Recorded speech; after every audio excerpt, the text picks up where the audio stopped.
প্রতিটা রুহু, প্রতিটা মানুষ মালাকুল মাউতকে দেখতে পায়। আপনিও দেখবেন, আমিও দেখব।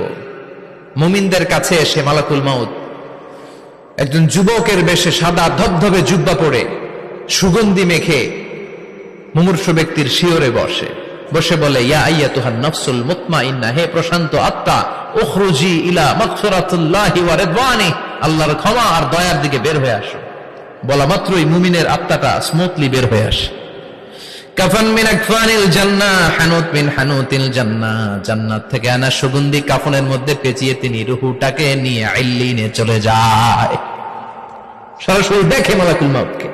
আর যারা ইসলাম বিরোধী, কোরআন বিরোধী, তাদের সামনে এসে মালাকুল মাউত ত্রাস সৃষ্টি করে। আগে ধমক। হাইওয়েতে মাঝে মাঝে ডাকাতি হয় না? বাসগুলোর মধ্যে যখন ডাকাতি হয়, বাসে থাকে 50 জন, ডাকাত ঢুকে 5 জন। এই 5 জনের ভয়ে সবগুলো পেশাব করে দেয়, কারণ ত্রাস সৃষ্টি করে। এসেই চাইনিজ কুড়াল দিয়ে আগে কুবায় দেয় 4-5 জনের। রক্ত দেখে কি দেওয়ার সব আগে রেডি করে রাখে।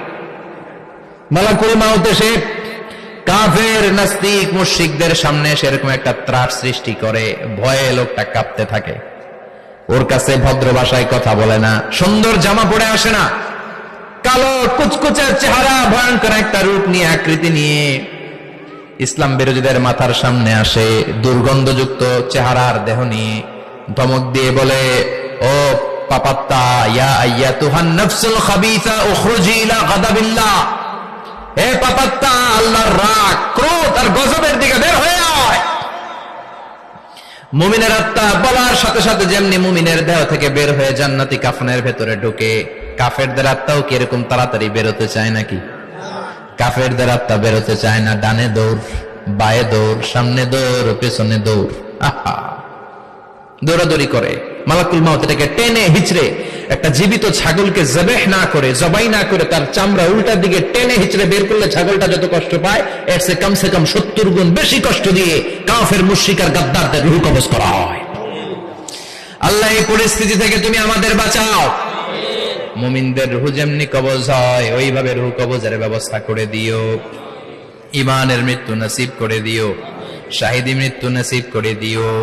আমাকে শহীদ করে সেই মিছিলে শামিল করে নিও, যে মিছিলের নেতা মীর হামজা, খুবাইবে খাব্বাব, আল্লাহর কাছে ছিল অতি প্রিয়, শামিল করে নিও। আমাকে শহীদ করে সেই মিছিলে শামিল করে নিও। পড়েন আমিন। আর জোরে পড়েন আমিন। তার মানে বিমান দুর্ঘটনায় হোক, কিংবা লঞ্চ ডুবিতে হোক, কিংবা আগুনে পড়ে হোক, কিংবা আত্মঘাতী হামলায় হোক, যে যেখানেই মারা যায়, কবরের 3টা প্রশ্ন তার জন্য আছে না নাই? ইসলাম বিরোধীদের জন্য প্রশ্ন 3টা, আপনারা যারা মুমিন তাদের জন্য 4টা, আপনাদের জন্য একটা বেশি। আলহামদুলিল্লাহ কোন? কবরে এসে প্রথম প্রশ্ন করবে, মুনকার নাকির যখন চলে আসবে, 40 কদম যখন আত্মীয় স্বজনরা লাশটাকে কবরের মধ্যে দিয়ে 40 কদম চলে যায়, তখনই ফেরেশতা চলে আসে। আহা, শেষ, সব শেষ। এসেই পরীক্ষা শুরু। মার রব্বুক, তোর রবের নাম কি? চিল্লায় বলেন, আমাদের রবের নাম কি? আমরা বলবো রব্বি আল্লাহ, আল্লাহ আমারে রব। দমে দমে তনু মনে তারি অনুভব। পড়েন, আল্লাহ আমারে রব। তোমার দুনিয়াতে আমি যেদিকে তাকাই, অথই নিয়ামতে ডুবে আছি সবাই।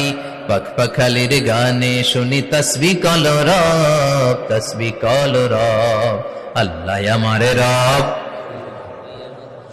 প্রথম প্রশ্ন, তোমার রব কে? আমরা বলবো আমাদের রব আল্লাহ। দ্বিতীয় প্রশ্ন, মা দীনুক, তোমার ধর্মের নাম কি? আমরা কি বলবো? তৃতীয় প্রশ্ন, বিশ্বনবীর চেহারা দেখিয়ে বলা হবে, আতারিফু হাদার রাজুল, এই লোকটারে চিনো নাকি? আমরা বলবো চিনি, আমাদের প্রাণের নবী, ঠিক কিনা?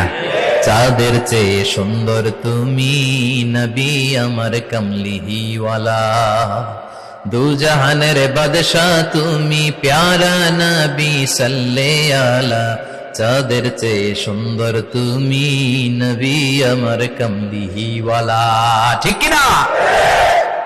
তিনটা প্রশ্নের যথাযথ উত্তর যখন দিয়ে দিলেন, আপনার জন্য অতিরিক্ত আরেকটা প্রশ্ন করা হবে, ওয়ামা ইলমুক, তোমার নলেজ কি? তিনটা প্রশ্নের উত্তর যে তুমি করতে পারলা, কিভাবে পারলা, কেমনে জানলা? নকল করে বলছো নাকি জেনে বুঝে আসছো? নকল হয় না? এখন তো পরীক্ষা চলতেছে বোধহয়। কি পরীক্ষা? এসএসসি পরীক্ষা। নকল হয়? কৃষ্ণপুরে নকল নাই না? এখন মনে হয় এগুলো একটু কমছে। একটা সময় ছিল অনেক নকল হইতো। পাঞ্জাবের ভিতরে নকল, পকেটে নকল, টুপির ভিতরে নকল, মৌজার ভিতরেও নকল, এমনকি মেয়েরাও নকল করে পরীক্ষার হলে আসে না নাই? স্কেলের মধ্যে লিখে নিয়ে যায়, হাতের মধ্যে লিখে নিয়ে যায়, ওড়নায় লিখে নিয়ে যায়, কাপড়ে লিখে নিয়ে যায়, আসে না নাই? ফেরেশতারা বলবে নকল করছো নাকি? কেমনে জানলা? তিনটা প্রশ্নের উত্তর তুমি কেমনে বললা? আল্লাহ তোমার রব, ইসলাম তোমার ধর্ম, এই লোকটা বিশ্বনবী, কেমনে চিনলা? আপনাকে তখন বলতে হবে আমি কোরআন থেকে শিখেছি, আমি হাদিস থেকে শিখেছি, আমি ইসলাম জেনে বুঝে মেনেছি, আমি আন্দাজে কোথাও ঘুরি নাই। চিল্লা এখন ঠিক কিনা? আপনাকে বলতে হবে, এজন্য শিখতে হবে, প্রতিনিয়ত ইসলাম সম্পর্কে জানতে হবে, আখের গোছাতে হবে, জীবনটাকে আলোকিত করতে হবে। চিল্লায় বলেন ঠিক কিনা?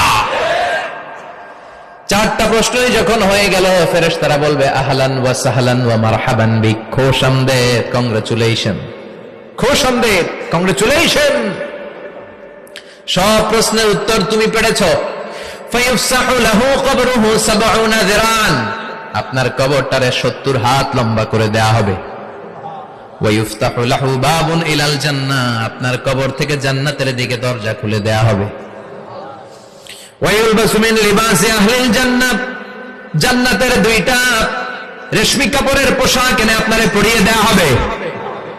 আর বলা হবে নাম কানাও মিলা আরুস, ঘুমাও, sleep, you should get some sleep now, তোমাকে লম্বা সময় পাড়ে দিতে হবে, ঘুমাও। কানাও মিলা আরুস, যেমনি বর বাসর রাতে আরামসে ঘুম দেয়, বাসর রাতে যেমনি বর কনেকে নিয়ে মধুর ঘুম দেয়, তুমিও ঘুমাও, কেউ তোমার ঘুম ভাঙবে না। মালাক ইসরাফিলের, কিয়ামতের জন্য ইসরাফিলের সিংহায় যে ফুৎকার আছে, ওই ফুৎকার ছাড়া কোনো কিছুই তোমার ঘুম ভাঙাতে পারবে না। আলহামদুলিল্লাহ পড়েন।